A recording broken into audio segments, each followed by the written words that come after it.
was an interesting living situation because you lived out of a van. It was a camper. Yeah. It was a camper. It was bigger. Okay, big camper. Why did you guys decide to live out of a camper? Do you travel around the world? So when I got out of the military, by the world I mean America. Sorry. So when I got out of the military, it was 2015. When we met you at District Barbell, it was 2018. The 3 years in between there, when we moved to Houston, is when we started growing our social media following.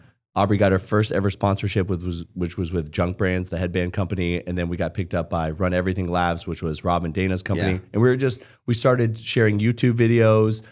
We started sharing the swipe through workouts. We started our online coaching business.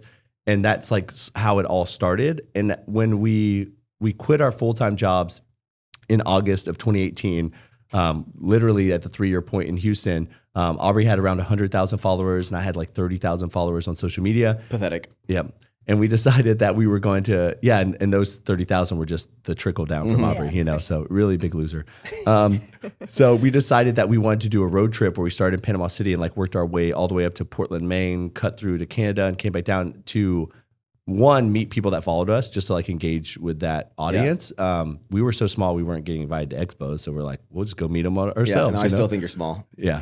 Especially my arms. And then we're like, we'll just meet those people. And at the same time, everyone knows that we love food. So we're like, we're just going to find all the donut and cookie spots along the way.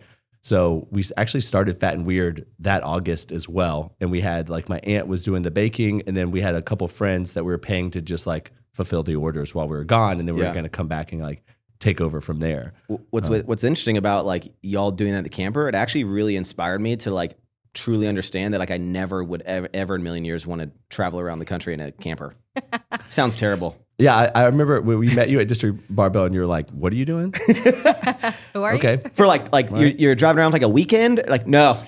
No, it was like 2 months. Yeah, that sounds crazy. It was great. It was Actually, good and bad. I told Aubrie, I was like, I think Max hates me. Like he didn't want to talk to me at all. He was like, okay, have fun with that. No, I like your deep voice.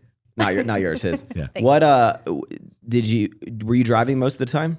Definitely not. No, I was actually co-pilot. Okay, so this is the scary thing is we set up a desk in I built his the desk truck. out of plywood. And It so just fell apart as you're working. No, it would just like sit on my lap and I would work on my laptop because we had our online coaching. And so I would just do check-ins and that kind of thing. And it probably wasn't a good idea. Well, no, the scary part is if the airbag went off, it probably would have just like cut her in half. Yeah. Truthfully. Yeah. It was worth it. Yeah. So from a camper to now you guys live in an industrial warehouse above it. I like to make it sound like crazy, but you live in a warehouse now. Yeah. A barn dominium. From camper to barn dominium. What is going on, guys? I am Max Tuning, your host. I hope you enjoyed this little clip. If you want to see the full, magical, lovely episode, just click the link down in the description or search Don't Be Sour on your favorite podcast streaming service. And remember, thank you for tuning in.